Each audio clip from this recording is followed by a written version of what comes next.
FSN Radio. It's all about what's next. Go to financialsurvivalnetwork.com and sign up for your free weekly newsletter. You'll also get 3 free reports. The Financial Survival Network. It's all about what's next.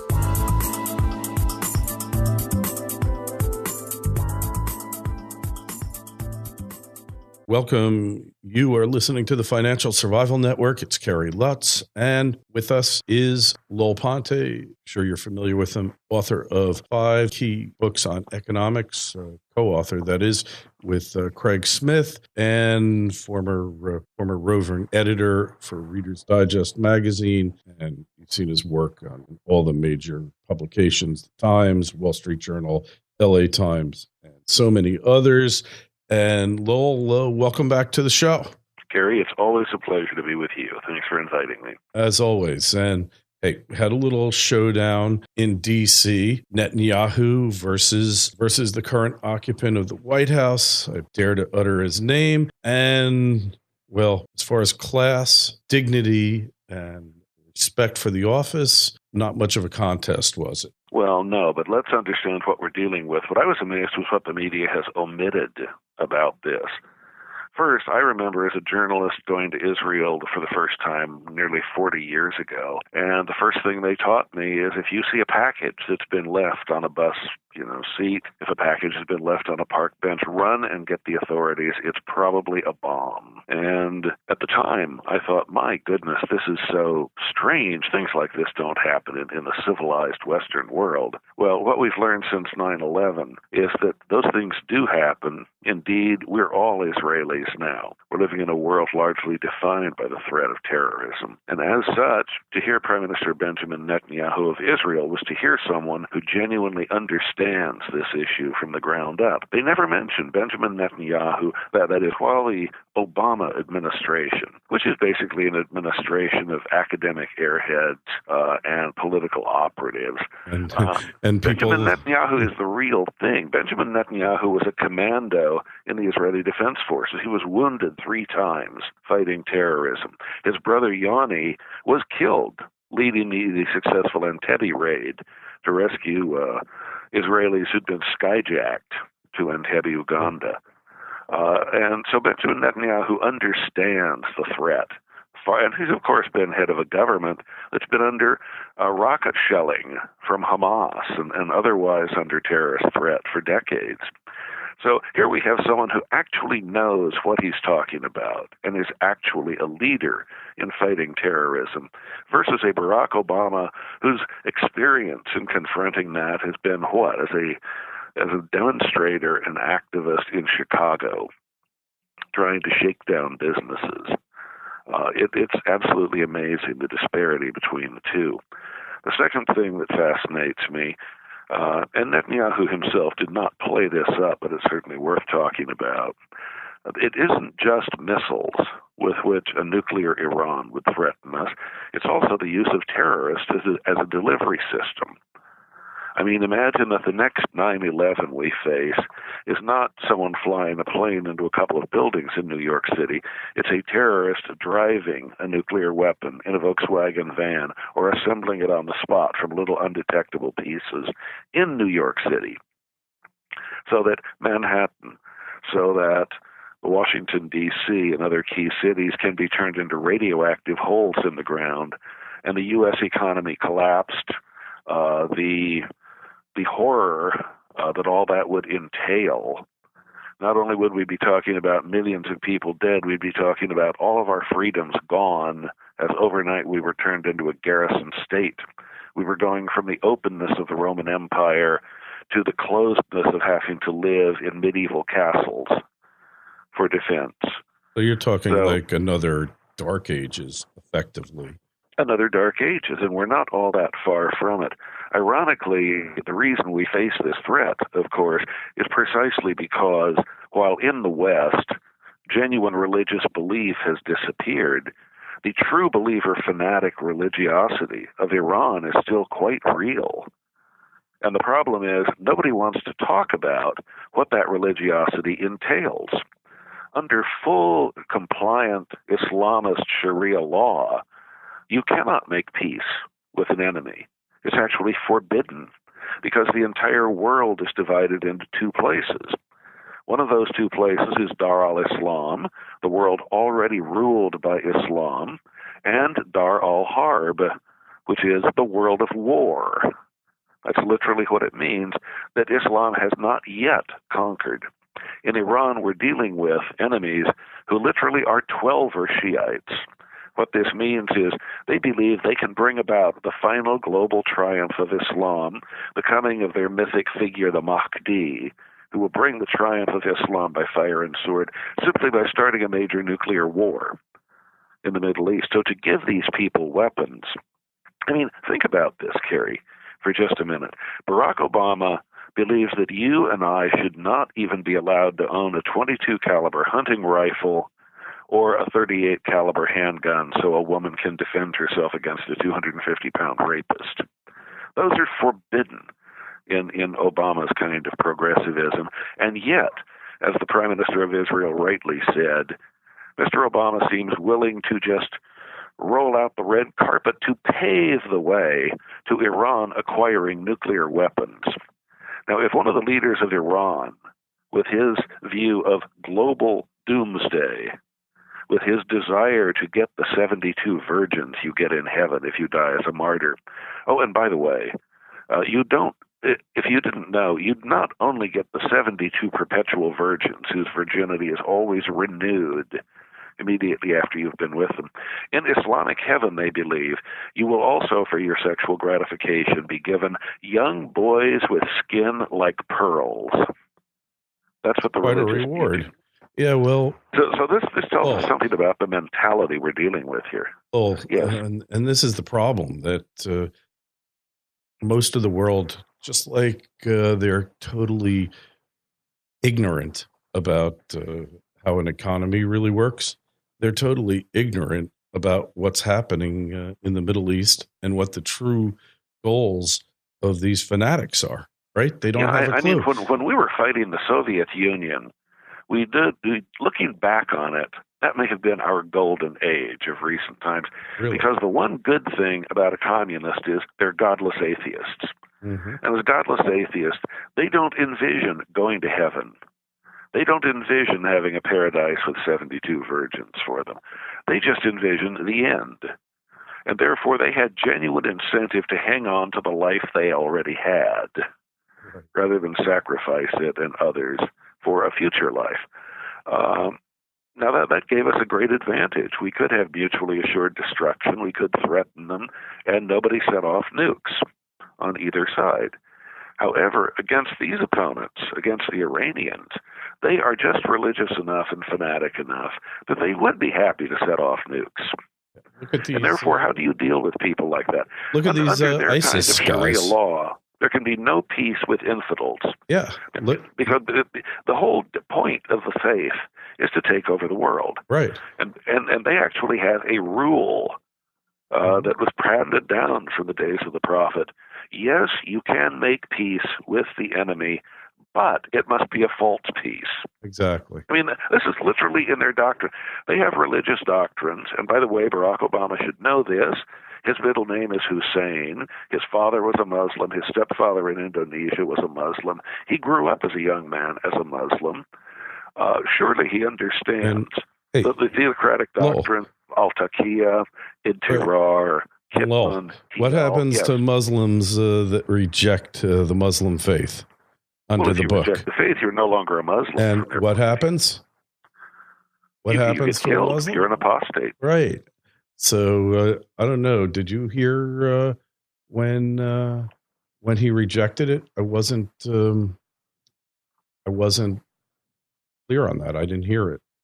You're asking a very powerful question, and I think the assumption is when this president is moving heaven and earth to advance the cause of Islam around the world, they may know something we don't know. They may know that he is still a closet Muslim. I have no idea, but he's certainly acting like one. For example, to the extent that Iran is threatening us with ballistic missiles in the near future. Remember, when President Obama took office, the United States already had an agreement with Poland that we were on the verge of installing an anti-missile system in Poland that would protect against Iranian ballistic missiles hurled at the U.S. or far western Europe.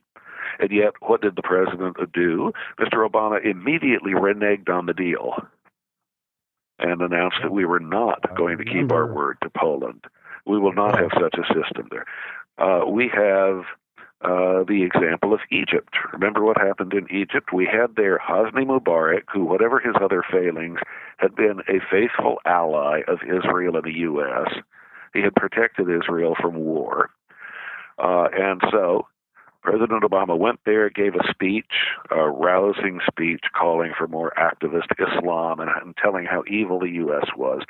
And thereafter, shortly, Hosni Mubarak is overthrown by the mob and is replaced by the Egyptian Brotherhood ruling Egypt. The Egyptian Brotherhood is Islamists.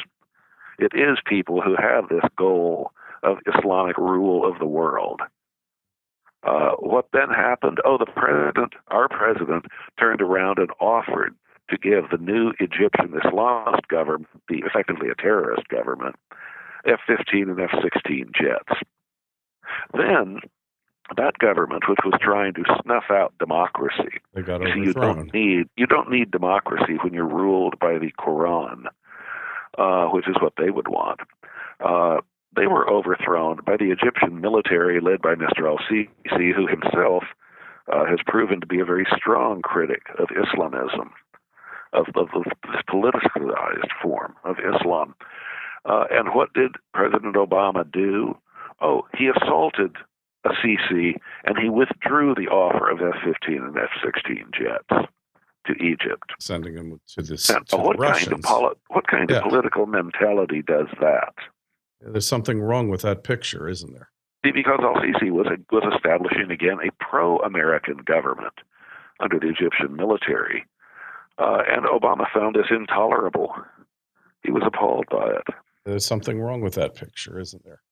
Well, not if you're an Islamist and you're happy to have one of your own in the White House. In other words, it depends on what view you have of our president. But we know that there are reports that in 2014, just last year, as Israel continued to threaten to have to do the job itself and preemptively attack Iran before it acquired nuclear weapons, reportedly President Obama quietly behind the scenes threatened Benjamin Netanyahu and said, if Israel launches jets against Iran, our fleet in the Persian Gulf will shoot down the Israeli jets to keep Iran from being attacked. We don't know if that's true, but certainly I don't know if it's true either, but I said it is reported. There are these reports out there, and it certainly was openly argued by Jimmy Carter's chief national security advisor, Zbigniew Brzezinski. So it's not as if the idea hasn't been put out there by a prominent left-wing Democrat.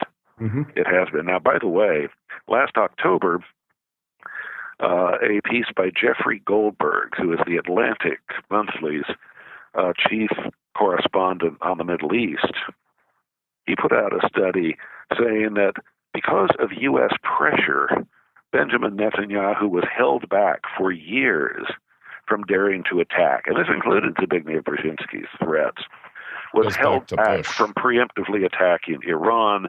And the article quoted an official who was gloating as he said, now it's too late. Now Iran has so many weapon capabilities spread in so many hidden underground bunkers that Israel may not have the capability of destroying them preemptively. And this is a spokesperson for the Obama administration who was gleeful about the fact that they had made Israel too weak to be able to stop Iran's nuclear program. These are the people who govern us now. Yeah. And what is the world going to be like if Iran gets nuclear weapons? Well, it's not going to be a pleasant place to live. Number one, they will use terrorists as a delivery system because if, for example, one of the major cities of Florida went up under a mushroom cloud, can we say definitively that that bomb came from Iran? No. No, if it came from terrorists, we may not be sure where it came from. We can try to look at the isotopic footprint, left in the wake of the bomb and ascertain whose technology made it. But nowadays, things are so sophisticated, one country can fake the nuclear technology of another to create a false footprint. And if we can't strike back, then we simply have to go into 100% defensive mode, as I said, those stone castles of the Dark Ages, and destroy all liberties here in the U.S., which, of course, makes us a much less desirable and much less wealthy country to wage war against such people. Number two, if Iran gets the bomb, I guarantee you Saudi Arabia will not be far behind. Reportedly, Saudi Arabia already has deals with Pakistan to buy such weapons. Indeed, they may already have bought them and just be keeping them on the shelf in Pakistan. Now, under those circumstances, you will see rapid proliferation of nuclear weapons in the world, all in the hands of regimes like the Saudis that could be toppled by terrorists at any moment or by Islamists. And if they're toppled, who then has the bombs in their hand? This is the difficulty. If you are Israel, what kind of environment does this make for you as well? The problem we have with Israel, as Mr. Netanyahu tried to explain to people who had ears to hear, Israel is not a powerless nation.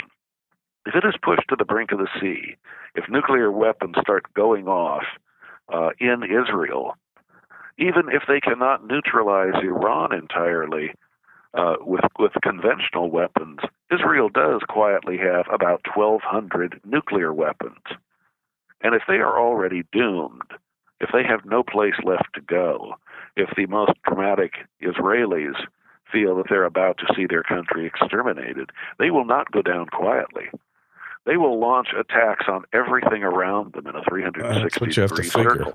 Yeah, I've often thought about that. With a few Israeli nukes, for example, you could take down the Aswan Dam in Egypt and send a 100-foot wall of water down the Nile toward Cairo. Here's the thing, Lowell. What do the Israelis do? Do they go preemptive and just take everybody out because they think it's going to happen? Or do they just wait for the inevitable to happen? That's what I've always been curious about. Well, remember, when President Obama took power, we had sanctions on Iran, and the sanctions were working. The sanctions were bringing Iran to its knees economically. Yeah. Not enough to stop its nuclear program, but we hadn't tightened all the screws on the sanctions yet. If we did, yes, it would cause the price of oil to go up some in the world, but the effect would be to break Iran as a power. And what about the price of oil having dropped 50%? That's got to be having an effect on Iran now. I mean, their economy has to be reeling. On Iran, on Russia, on several powers around the world. Mm-hmm. And, of course, that's happened not because of Barack Obama, but in spite of him. So much of it has happened in spite of him, let's face it. Oh, sure. But I mean, we're looking at a world where we know he's dealing with a people whose very religious doctrine is under al-Taqiyya. They're not only entitled, they're required to lie if it advances the cause. Couldn't agree with you more. And by the way, under those rules, you can sign a false treaty to deceive and trick and weaken an enemy, but the treaty under Islamic law must not last more than 10 years. Right. Now, by the way, what is the length again of the treaty Obama is negotiating? Why, it's 10 years. Yeah. What a remarkable coincidence. All coincidental, but of course, it's not an accident. Yeah, I know. And but I mean, imagine this. Mr. Obama thinks it's intolerable if you or I have a tiny little handgun. However, he was not only willing to give weapons to Mexican drug gangs, but he, and I mean, military capable rifles and so on. But he is now willing to give nuclear weapons to radical Islamists who are ruling in Iran. I mean, what kind of mind has this kind of duplicity to it, unless it's a mind with deep hostility toward the United States and a desire to bring us down? Well, then we get to the point, is it really Obama, or is it the puppet master behind the throne? Yes, and behind them, the secret masters who can be seen only by their shadows, and behind them, the secret masters who cast no shadows at all. Well, we don't know. We do know that Obama's policy is completely irrational, given the nature of radical Islam, given the fact that they do not agree to peace if they're true Islamists. They can't. I mean, they would be themselves sinners if they made any kind of permanent peace with the heretic evil Westerners. I mean, their job is to overthrow the evil Westerners. So they not only won't, we not only know they use deception, but we know that by the very definition of their radical faith. See, the problem is they actually believe in their religion. And in the West, we generally no longer believe in ours. For example, the question has long been, why do so many American Jews, I think it was 68%, 69% in the last election, why would they vote for a Barack Hussein Obama?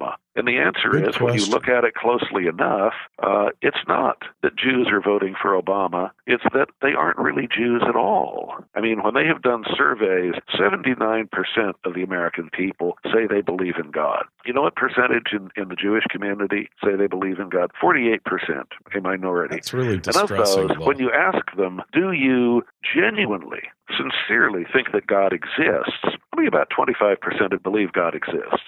And that, ironically, is exactly the percentage, or almost exactly the percentage of Jews who voted against Obama in the last election.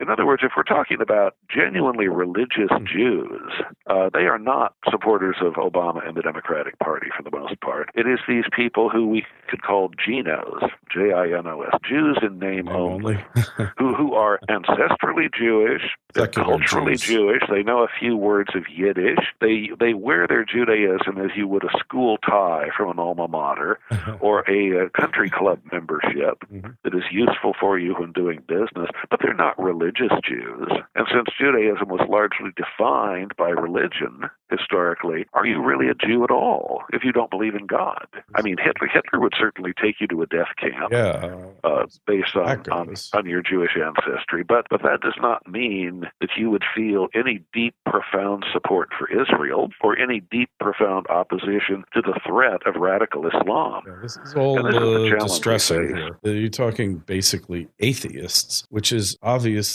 this unholy alliance between the left, Marxism, and Islamist fanatics. I've never understood it. They're useful idiots, just like they were to the communists. And they're just being duped, and they don't seem to care or get it. It's absurd. A few days ago, I was doing a radio show with a New York rabbi, and as he said, you have to remember, when the Jews left Egypt, it wasn't all the Jews who left. 9 out of 10 of the Jews in Egypt, when Moses said, "Let's go, I have a better place for you," they stayed in Egypt. So I mean, because the life was so much better there. I hate to laugh at it, but it's really comical. Well, for example, one of those who attacked Benjamin Netanyahu and called him arrogant was Senator Dianne Feinstein of California, who said, he is not my kind of Jew. He should not be speaking for all Jews. And she was right. And Obama shouldn't be speaking for all blacks, right? Well, if you look at Dianne Feinstein's past, she's been head of the Intelligence Committee. She's a very bright and thoughtful person. But the challenge you have is her maternal grandparents were not even Jews. They were Russian Orthodox Christians. Dianne Feinstein graduated herself from the convent of the Sacred Heart High School in San Francisco in 1951, a Catholic high school. I mean, this is the Jew who denounces Benjamin Netanyahu, a thrice-wounded commando in the Israeli Defense Forces. She is a better Jew than he is. And he is not allowed to speak for Jews, she says. This is what I mean. You see the difficulty. So the question is, are we actually going to face the brutal reality that you're not going to get an honest treaty? You're not going to be able to convert these people who are radical Islamists running Iran. If they acquire a nuclear weapon, they will use it to try to advance the Islamic faith. They'll use it. And therefore, really, your only choice is either put them under a very strict treaty that freezes their ability to go forward. Or just and you notice Mr. Obama will not even acknowledge that he's negotiating a treaty. Because if it were a treaty, he'd have to bring it before the Senate for confirmation, and he knows he's not going to do it. Hey, so here's the question, and this is related to it, and you got to give me a quick answer because we're up against time constraints. So we've got how much longer before this guy is theoretically, under the Constitution, out of office? January 2017. 22 months, okay? Almost to the day. because it's March 11th today. Is he going to be gone in 2 years, 22 months? Well, he has certainly shown a willingness to violate every other law and constitutional norm. Why should he be stopped by that one? Except, of course, he'll be fighting for the reins of power by then with Hillary in all likelihood. By the way, I know we only have a few seconds. Do you have a couple of minutes? If we could take a quick break and return. And up next, we'll be talking about this Hillary email gate, which is fascinating. It's the emperor has no clothes. You really get a look behind the person behind the curtain on the Financial Survival Network. FSN Radio. It's all about what's next. Every week the show is growing. Would you like to be a part of it? Then go to clubfsn.com and help support us with $1, $2, $5, or $10 a month and get a host of premium content with newsletters dropped into your mailbox, free books, private audio clips, webinars, and much more. Then join clubfsn.com. If you want to get ahead of the trend and ensure your family's financial security before it's too late, go to clubfsn.com and sign up. The Financial Survival Network. It's all about what's next. And in case you just joined us, our friend Lowell Ponte, long-term libertarian, Austrian economist, and really great author of his latest book. Tell us the name of the book again, Lowell. The book is Don't Bank on It, The Unsafe World of 21st Century Banking. We also have a new white paper out whose title has just been changed to The Biggest Bank Heist in History, but its working title as it was put together, and part of what it discusses, is the ZERPing of America. How in 2008, the Federal Reserve, having seen Lehman Brothers go down, having seen economic collapse threatening our banking system, they used their most powerful tool at the time, which was lowering interest rates, in the most drastic way they could use it. They slammed pedal all the way to the metal, and they drove interest rates to zero. Hence the term ZERP, zero interest rate policy. And what it turns out to be, I know we're all still in mourning for Leonard Nimoy, who played Mr. Spock on Star Trek. You remember in Star Trek, over and over, they would have these episodes where the Starship Enterprise is in danger, in trouble, whatever, and the captain says, take us into the farthest warp drive we can have. Mm-hmm. And they would warp out of the problem. They would escape. But then the Starship Enterprise would be stopped, and they would look around and say, Captain, we're safe, but none of our star charts are right anymore. Yeah. We're in a whole different galaxy, and we have no idea even what the direction home is from here. That's what the Fed did to our economy. They literally warped us out of the conventional economy and into a world where, for the government and the big banks, money is free. Yeah, like the best things in life. Money comes with zero interest. And that caused changes that we may never find our way back to genuine free market capitalism from. Yeah, I mean, imagine that's a world. A problem. That is a humongous problem. Well, it's an enormous problem. And the Fed, of course, realizes that we will die here. You cannot go on forever by just generating free money to keep things running. The way, for example, that the Fed, with its stimulus policy and so on, has allowed the big banks, has allowed the government itself to just run on borrowed cash. What this has done, for example, to our corporations, in America today, when we talk about corporate taxes, the average U.S. corporation in the U.S. pays 46.3% of everything it earns in taxes. Roughly half. That is the highest effective tax rate in the world. And I'm talking about federal corporate income tax, state corporate income tax where that exists, and that's a lot of states, property tax, all kinds of other taxes imposed on corporations that become a huge drag on their ability to do anything. But along the way, we've created this surreal world where, to escape that, the companies move their profit center offshore. That's where the jobs go. That's where the real action of the corporation comes to be. And for the U.S. divisions, they now can operate those on free money, on zero interest rate money. It eventually has to be paid back, but no time soon. And the virtue of running on borrowed money is they don't tax borrowed money. Right. They only tax earned money. It's not a taxable event, borrowing money. Yeah, and therefore our companies run on free money that can't be taxed here and use that money to do things like develop mechanisms that replace human workers. And so we don't need as many. Don't forget buying stock back, Lowell. Oh, no. You're right. That's another huge problem. problem things here. that up their bonuses, right? Well, not only that, but according to a recent study published by BlackRock for 2015, they now estimate that has overvalued company stock by, let's see if I can remember the number. Oh, yes, 86%. Yeah, because it's lopsided, in other words, sheet. the stock, we see the stock market going up into the 18,000 range, and we say, well, the economy must be good. No, it's not going up there based on companies selling more or making more or being more profitable. No. It's doing it because companies buy back their own stock, which lowers their costs.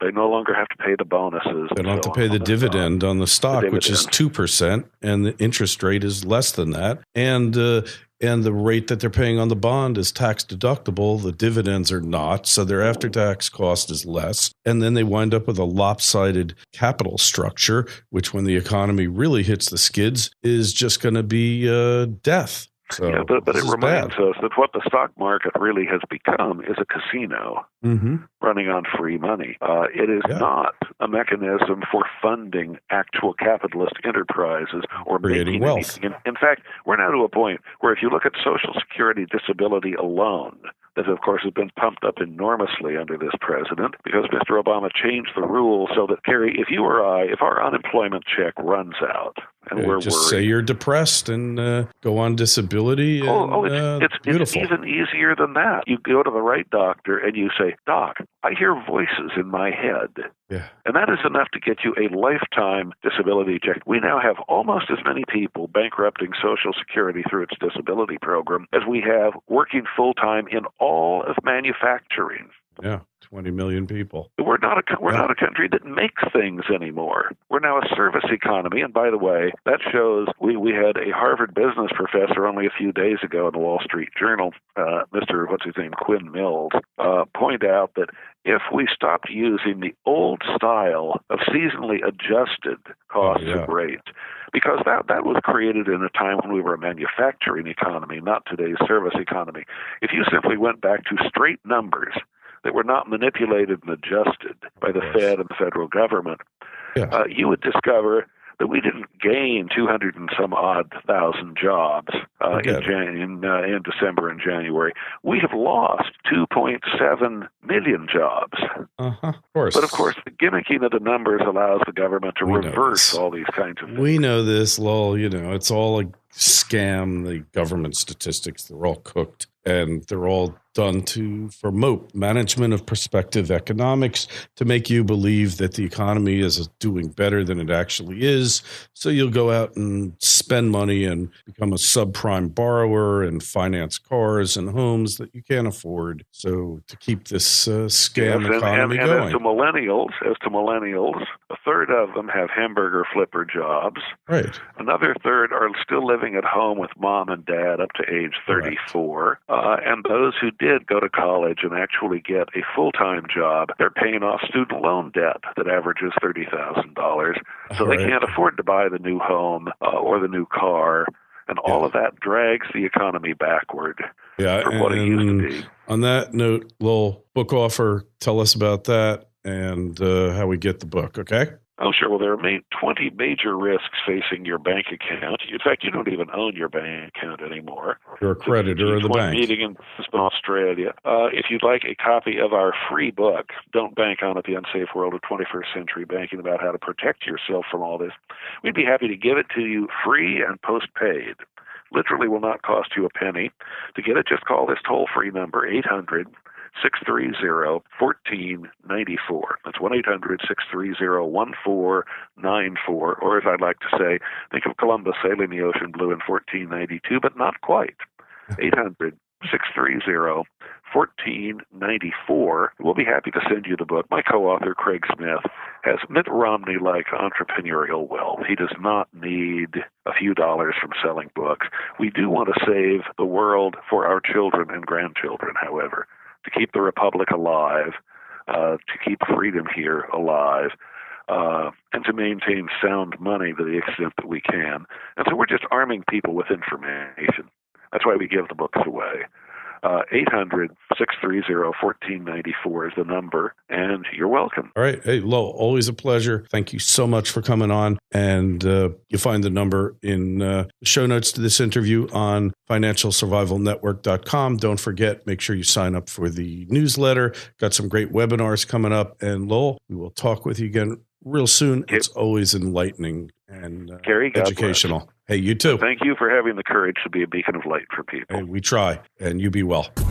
FSN Radio. It's all about what's next. Go to financialsurvivalnetwork.com and sign up for your free weekly newsletter. You'll also get 3 free reports. The Financial Survival Network. It's all about what's next.